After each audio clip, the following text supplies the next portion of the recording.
François Asselineau, comment créer une union populaire sur le plan des valeurs? Mais moi, personnellement, ce que je pense, c'est qu'il doit y avoir une hiérarchie de priorités dans l'action politique. Si vous voulez poser cette question sur le problème des valeurs, je ne dis pas que ce sont des sujets sans importance, mais c'est les gens qui raisonnent là-dessus ne voient pas la réalité de la situation, telle que, en tout cas, moi, je l'analyse.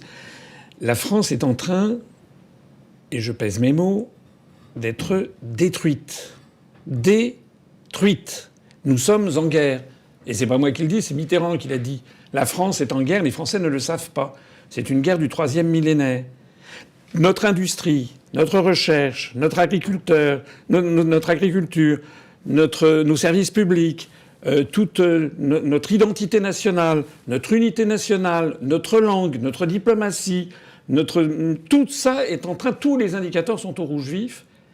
Et au-dessus de ça, il y a une crise morale qui surplombe le tout, parce qu'en réalité, les Français, confusément, sont dans une société qui est devenue complètement morcellisée, complètement communautarisée, et ont le sentiment qu'ils ne reconnaissent plus la France, ils ne peuvent plus gérer la France, ils ne savent plus où on va, ils ne comprennent plus rien.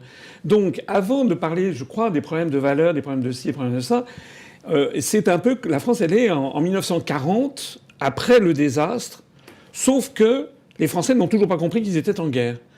Donc en 1940, lorsque De Gaulle lance le 18 juin son appel, et il appelle à la résistance, il a un objectif, l'objectif primordial, c'est que les Français recouvrent leur liberté pour décider collectivement de leur avenir collectif, y compris des questions de valeur. Alors qu'aujourd'hui, beaucoup de nos compatriotes ne comprennent pas ce qui se passe, c'est une espèce de brouillard diffus. Et c'est pour ça que depuis 14 ans, je dis que tant que nous serons dans le processus actuel de construction européenne, dans l'Union européenne, dans l'euro et dans l'OTAN, on va continuer à s'enfoncer.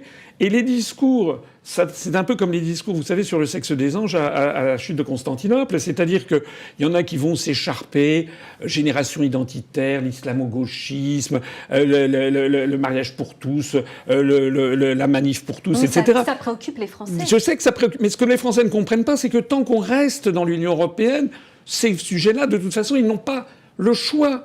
Par exemple, le mariage pour tous a été diffusé dans l'ensemble de l'Union européenne, comme d'ailleurs le divorce, comme d'ailleurs vous avez vu, par exemple, le CCIF en France a été dissous, il va se recréer à Bruxelles, et il bénéficie des subventions de l'Union européenne. Donc en fait, les Français n'ont pas compris, et c'est le drame, ils n'ont pas compris que notre appartenance à l'Union européenne nous a volé, y compris dans un grand nombre de sujets sociétaux, nous a volé le droit consubstantiel des Français à décider de leur propre avenir. C'est la raison pour laquelle je milite pour d'abord et avant tout avoir cette hiérarchie de priorités dans la compréhension.